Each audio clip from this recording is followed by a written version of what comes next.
Good morning students. Once again I am here with a new topic of class 9 chapter 2 polynomials, and today's topic name is factor theorem. In previous lecture I have discussed about the remainder theorem, and I have also given you the solution of the chapter exercise 2.3. But in this video, आज के हम इस video में हम बात करेंगे factor theorem पर। आपको अपने बुक के एनसीईआरटी की बुक पर पेज नंबर 40 पे आपको मिल जाएगा फैक्टराइजेशन ऑफ पॉलिनोमियल्स। तो उसको समझने से पहले हम फैक्टर थ्योरम पढ़ेंगे, और फैक्टर थ्योरम जिनको ये आज की वीडियो समझना है अच्छी से, वो हमारी पिछली वीडियो रिमाइंडर थ्योरम का टॉपिक जाकर देख सकते हैं प्लेलिस्ट से। ठीक है, तो आज हम फैक्टर थ्योरम के ऊपर बात करते हैं। फैक्टर थ्योरम है क्या? फैक्टर थ्योरम को समझने के लिए आप पीछे वाली वीडियो हमारी देख सकते हैं, और उसके बाद यहाँ पर आइएगा। कह रहा है कि अगर Px इज अ पॉलिनोमियल, अगर हमारा Px एक पॉलिनोमियल है, मान लेते हैं कि अगर हमारा एक Px पॉलिनोमियल, उसका एग्जांपल लेते हुए चल रहे हैं, x square minus x minus 12, ये आपका क्या है? एक P ऑफ x एक पॉलिनोमियल है अगर, जिसकी डिग्री क्या होनी चाहिए? एक से बड़ी या एक के बराबर होनी चाहिए। तो इसकी डिग्री कितनी है हमारी? इसकी डिग्री हमारी 2 है। ठीक है, डिग्री 2 होने का मतलब कि इसके कितने जीरोज आएंगे? इसके जो जीरोज आएंगे वो कितने होंगे? That mean number of solution आएंगे वो कितने होंगे? 2 होंगे मैक्सिमम। कह रहा है कि अगर एक कोई भी एक रियल नंबर है तो x माइनस ए एक फैक्टर है px का, अगर pa is equal to 0। pa is equal to 0 होने का मतलब क्या है? जब हम इसके फैक्टर को अगर pa मतलब उस फैक्टर पे पॉलिनोमियल की वैल्यू निकाल देते हैं। पॉलिनोमियल की वैल्यू क्या होती है? हमने पहले ही आपको बताया था कि value of the polynomial at a given point कैसे निकालना है।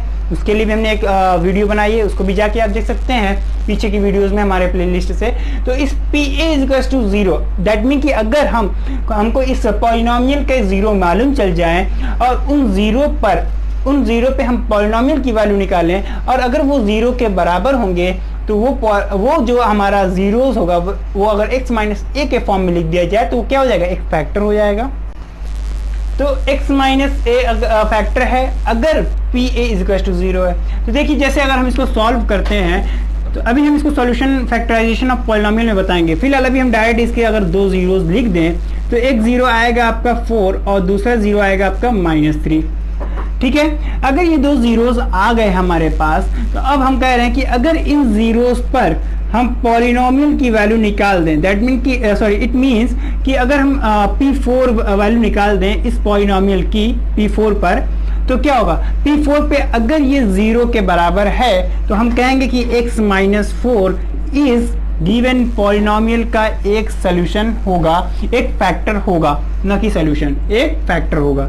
यही चीज हमसे ये फैक्टर थ्योरम कह रहा है। तो इसको प्रूफ देखने के लिए आप अपने बुक के पेज नंबर 40 पर जाएंगे, तो आपको वहां से लिख रहा है एकदम साफ कि आप अपने रिमाइंडर थ्योरम में जाइए। और रिमाइंडर थ्योरम क्या था? हमने पहले ही पढ़ा है, px is equal to x minus A into G of X plus R of X. ये आपका रिमाइंडर थ्योरम है। तो यहाँ से आपको मिल जाएगा बाय रिमाइंडर थ्योरम, और उसके नीचे आपको अगर यही चीज बोल रहा है कि pa अगर 0 है, दैट मीन इट मीन कि अगर pa 0 हो गया तो आपका x माइनस एक फैक्टर आएगा। pa 0 होने का मतलब क्या है? pa इज इक्वल टू 0 होने का मतलब कि रिमाइंडर आपका क्या हो जाएगा? उस कंडीशन में 0 हो जाएगा। तो रिमाइंडर आपका जैसे 0 हो जाएगा, pa देखिए उसमें बुक में लिखा है आपका प्रूफ में, if pa is equal to 0 then px is equal to x minus A dot Q X, x minus A dot Q X. ये क्यों ऐसा है? क्योंकि हमारा जो gx है वहां पे ये x माइनस ए क्या होता है? हमारा डिवाइडेड होता है ये qx, सॉरी। तो ये देखिए, ये हमारा rx क्या हो जाएगा? उस कंडीशन में 0 हो जाएगा। जैसे हम pa इज इक्वल टू 0 निकाल देंगे तो p of x is equal to x minus A into Q of x। ये समझिएगा, हम कह रहे हैं कि जैसे ये चीज आ गई, हम कह सकते हैं कि x माइनस ए इस पॉलिनोमियल का एक फैक्टर होगा। कैसे? अगर हम इस चीज को अगर ऐसे लिख दें, 20 is equal to 2 multiply by 5।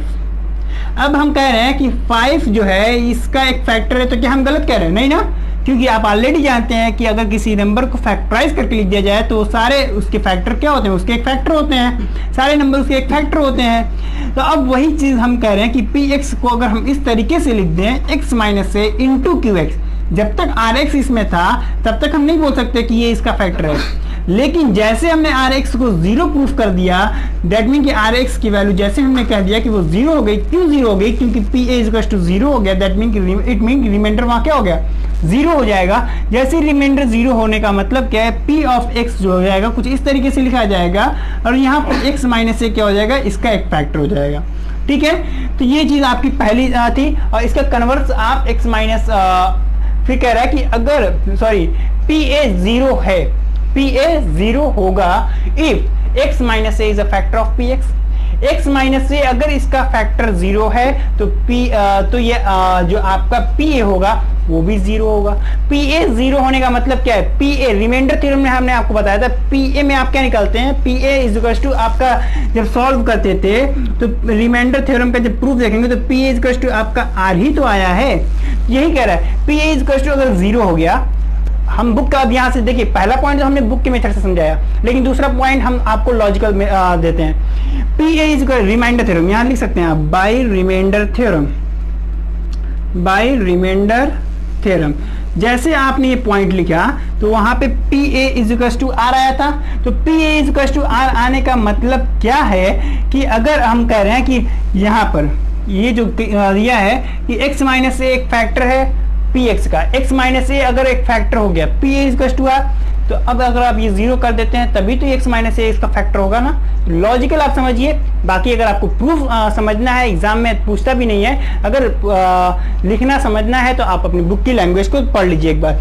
कह रहे since x minus A is a factor, चूंकि x माइनस ए क्या है, अभी हमने प्रूफ किया ना कि x, देखिए यहाँ पर दिया है x माइनस ए एक फैक्टर है px का, px का अगर x माइनस ए एक फैक्टर है तो आगे इसमें कह रहा है कि px is to x minus A dot gx for some polynomial gx, in this case p is to a minus A g a is to zero. वो ऑब्वियसली आ जाएगा क्योंकि a माइनस ए, क्योंकि p इज टू r, और जब p is to zero हो जाएगा तो आपका a माइनस ए होकर फॉर्म क्या हो जाएगा, जीरो हो जाएगा। दैट मीन कि आपने प्रूव कर दिया p इज टू जीरो। समझिए p ऑफ a, ये रिमाइंडर थ्योरम की पूरी लाइन है, a minus A into G of X या क्यू ऑफ एक्स। क्यों बार बार बदल जाता है, आप रिमाइंडर थ्योरम देखे होंगे तो समझ जाएंगे। तो ठीक है, इस तरीके से हमने आपको फैक्टर थ्योरम को समझाया, और फैक्टर थ्योरम के समझाने के बाद अब हम आते हैं आपको फैक्टराइजेशन ऑफ पॉलिनोमियल पे। तो फैक्टराइजेशन ऑफ पॉलिनोमियल क्या होता है, इसी एग्जाम्पल को हम लेते हैं जो हमने यहाँ पे नोट किया है। तो फैक्टर थ्योरम जो था इसके पॉइंट बहुत ही बारीक थे, बस यही समझना था कि x माइनस से एक फैक्टर होगा अगर पी ए जीरो हुआ, और P A is to zero होगा अगर x माइनस से x का फैक्टर होगा। मतलब क्या, ये इसका एक कन्वर्स है। ये अगर आप प्रूफ कर लेते हैं तो कन्वर्सली ये भी प्रूफ कर सकते हैं, और ये प्रूफ कर सकते हैं तो कन्वर्सली ये भी प्रूफ कर सकते हैं। ठीक है ना, तो ये चीज समझने के लिए आप पहला समझ जाइएगा, और रिमाइंडर थ्योरम से आप अगर पढ़ लेंगे तो रिमाइंडर थ्योरम से आपको ये करने में आसानी हो जाएगी। अब आते हैं फैक्टराइजेशन ऑफ पॉलिनोमियल पे। फैक्टराइजेशन ऑफ, तो ये फैक्टराइजेशन ऑफ पॉलिनोमियल्स, इनमें इसको एग्जांपल लिया x square minus x minus 12। हमने पहले ही बताया कि इसके जीरोस 2 आएंगे डिग्री 2 होने की वजह से। देखते हैं क्या करना होता है फैक्टराइजेशन ऑफ पॉलिनोमियल्स में। देखिए बहुत ही ध्यान समझिएगा क्योंकि ये आपका बहुत ही इंपॉर्टेंट पॉइंट है, और अब आपको इसके बाद यहाँ से हमेशा सॉल्व मिलता है, मतलब कि आपको करने का ढंग आना चाहिए बहुत ही जल्दी। ये अगर एक पॉलिनोमियल लिखा है, इसको अगर क्या फैक्टराइज करना है तो देखिए क्या करना होता है, बीच वाले टर्म को, बीच वाला कौन सा टर्म, अगर आपका क्वाड्रेटिक पॉलिनोमियल है, जो कि आपको ये काम क्वाड्रेटिक पर ही करना है, स्प्लिटिंग वाला, बाकी जो क्यूबिक आएगा तो हम आपको बताएंगे। क्वाड्रेटिक है तो इसमें आपको क्या करना होता है, सबसे पहला काम आप करेंगे स्टेप 1 में कि डिक्रीजिंग ऑर्डर ऑफ डिग्री में लिखेंगे। डिक्रीजिंग ऑर्डर ऑफ डिग्री में आप किसको लिखेंगे, अपने गिवन पॉलिनोमियल को। तो हमने डिक्रीजिंग ऑर्डर ऑफ डिग्री में लिख लिया क्योंकि यहाँ की डिग्री 2, यहाँ की डिग्री 1 और यहाँ के exponent 0 decreasing order of degree में है। अब बीच वाला एक्सपोनेंट उठाएंगे, बीच वाला टर्म उठाएंगे, x को देखिए ध्यान दीजिएगा कि क्या है, x है, इसको कुछ इस तरीके से स्प्लिट करेंगे कि इसका एडिशन या सब्ट्रैक्शन सॉरी इसका मल्टीप्लिकेशन, उन दोनों स्प्लिट करने का मतलब कि इसको दो हिस्से में तोड़ेंगे, x को जब दो हिस्सों में तोड़ेंगे तो एक टर्म यहाँ पे आएगा, एक टर्म यहाँ पे आएगा। दैट मीन कि इन दोनों का मल्टीप्लिकेशन क्या होना चाहिए, हमारे पहले और लास्ट वाले मतलब क्या है 12x² के बराबर आना चाहिए साइन के साथ। देखिएगा बीच वाले टर्म को स्प्लिट करना है, स्प्लिट करने के बाद इस तरीके से चेक करना है कि इनका मल्टीप्लिकेशन किनारे वाले टर्म्स के मल्टीप्लिकेशन के प्रोडक्ट के बराबर आए। तो क्या करेंगे, अब देखिए यहाँ पे हमारा क्या है 1x है ना, तो 1x को कैसे करते हैं हम, 1x का मतलब क्या है 4 और 3 कैसे करते हैं इसको भी समझ लीजिए। पहले काम ये करेंगे कि इन दोनों का प्रोडक्ट कर लेंगे, 12 और 1 का, 12 और 1 का अगर हम प्रोडक्ट करते हैं तो हमारा आंसर आएगा 12। इस 12 को हम फैक्टराइज कर लेंगे, प्राइम फैक्टर में, तो 2 6 12, फिर 2 3 6, 3 1 3। तो हमारा जो फैक्टर है वो क्या है 2 × 3। जैसे ये आपको मिल गया, आपको अब इन्हीं न्यूमेरिक डिजिट से क्या करना है, तोड़ मरोड़ करके इनका प्लस माइनस इसके बराबर लेकर आना है, और इनका प्रोडक्ट किसके बराबर लेकर आना है, वो हर हाल में 12 के बराबर आएगा क्योंकि उसी का फैक्टर ही है। तो अब देखिए, अब हम यहाँ से 2 × 2, पहले दो टर्मों को लेते हैं, दो डिजिट्स को लेते हैं। 2 × 2 क्या हो जाएगा 4 × 3, 4 में से 3 घटाएंगे तो 1 आ जाएगा, 4 3 का मल्टीप्लाई करेंगे तो 12 पे पहुंच जाएंगे। रही दिक्कत आपके साइन की, तो देखिए उसके लिए क्या करते हैं, ये समझ गए होंगे ना आप।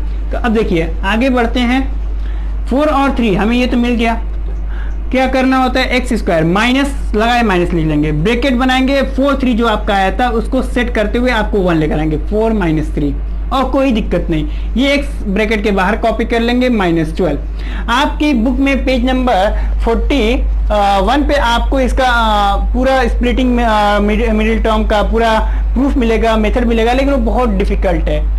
अगर आप समझ लेते हैं तो अच्छी बात है, अदरवाइज सबसे आसान मेथड ये है कि आपको बीच वाले टर्म का स्प्लिटेशन करना है, उसके बाद उसको कुछ इस तरीके से सेट करना है कि उनका आने वाले डिजिट्स का प्रोडक्ट किनारे वाले प्रोडक्ट के बराबर हो। हमने उसको भी बता दिया कैसे करना होता है, इन दोनों का मल्टीप्लिकेशन करेंगे, फैक्टराइज करेंगे, फैक्टर को उठा के इस तरीके से सेट करेंगे। अब आपको प्लस माइनस की भी दिक्कत नहीं होगी, अपने आप वो सेट हो जाएगा। अगली लाइन देखिए, x² माइनस, इसको लिख सकते हैं p of x x² minus, अब मल्टीप्लाई कर दीजिए x का अंदर 4x minus minus plus 3x - 12, तो x² minus 4x plus, sorry देखिए अब क्या करेंगे, यहाँ पर अगला काम x हम कॉमन करेंगे इन दोनों में, तो x - 4 बचेगा, प्लस 3 कॉमन करेंगे तो x - 4 बचेगा यहाँ से।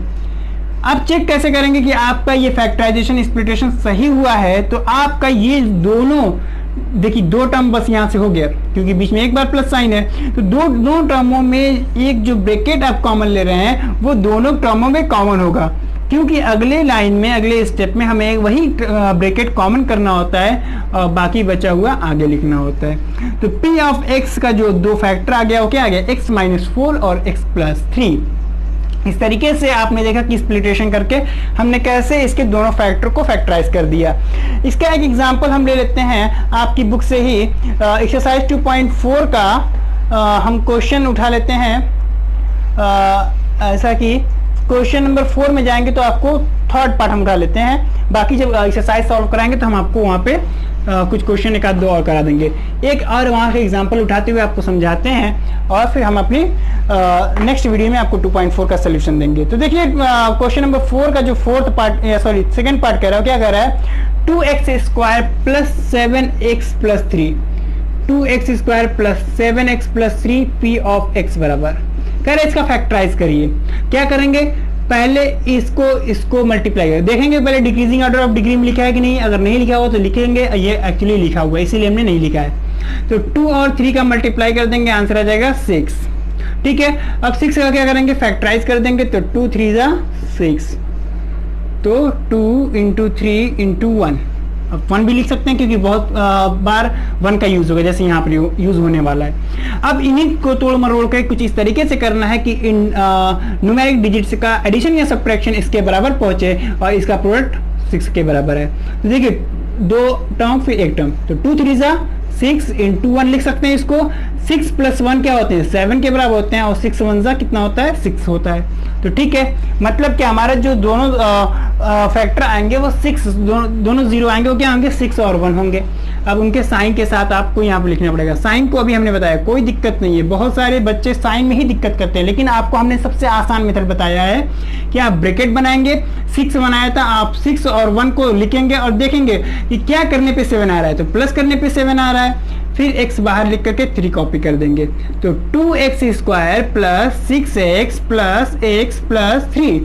अब 2x कॉमन करेंगे तो आपको मिलेगा x प्लस 3 प्लस 1 कॉमन करेंगे तो मिलेगा x प्लस 3। तो 2x अब देखिए दोनों टर्मों में x प्लस 3 कॉमन हो गया, तो x प्लस 3 को हम कॉमन करेंगे और नेक्स्ट ब्रैकेट क्या बचेगा 2x प्लस 1। तो अब देखिए दोनों आपके ये जो आपका p ऑफ x था ये फैक्टराइज होकर के दोनों फैक्टर क्या आ गए x प्लस 3 और 2x प्लस 1। इस तरीके से हमने आपको फैक्टराइजेशन पॉलिनोमियल को समझाया। उम्मीद है कि आपको ये मेरा लेक्चर पसंद आया होगा। अगर पसंद आया तो शेयर कीजिए, लाइक कीजिए, सब्सक्राइब कीजिए।